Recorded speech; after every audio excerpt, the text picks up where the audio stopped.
So I was in Wollongong last weekend on a mission to the supermarket to acquire carrot sticks and dips, and I found myself looking at this poster. And it got me thinking about old Ludd. Ned Ludd was said to be a weaver from the UK who in 1799 broke two stocking frames in a fit of rage, and the story spread so that whenever any machinery broke, it was a common phrase to say, "Ned Ludd did it."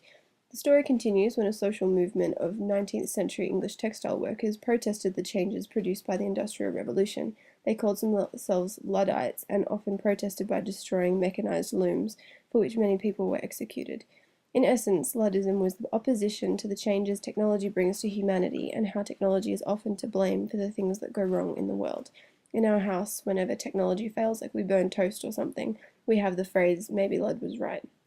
Anyway, thinking about Ludd made me think about all the ways society exists because of the progression of industry and technology.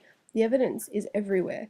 The streets that are lined with brand new cars and huge apartment buildings, and the malls and the stadiums.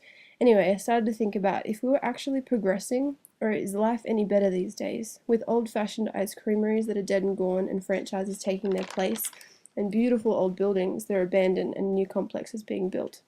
But it's not that we've forgotten completely. We still commemorate what's past with vintage stores and dedication plaques and trees that have stood in the midst of all this development longer than I've been alive. I also found this little community-run backstreet museum where for $2 I could see old photos of Wollongong's development in the 1880s, and mining gear, and an old war bunker complete with newspapers from World War II's ending, and the promotional posters that were featuring Rosie the Riveter herself, and youth serving others for the future. The last thing I looked at in the museum were the top floors, where they were set up as if they would have been when the building was a post office in the late 1800s, with tubs in the bedrooms for where the water was heated from the fire, and in the house there was in-house schoolrooms.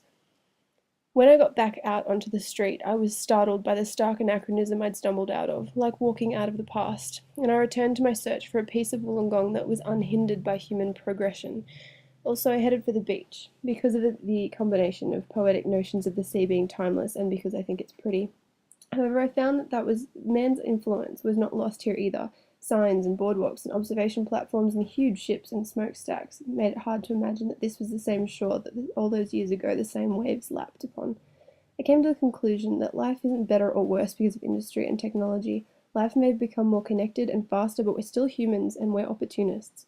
I'm glad someone decided that running hot water was necessary, and that someone decided that jumping out of aeroplanes was possible, and that someone made YouTube so that I could upload my silly observations online for strangers to see. I was also substantially impressed that someone had seized the opportunity to put bubble bath in the fountains. I think this was my favourite thing in my adventures. It made me proudest to belong to the species we call humanity.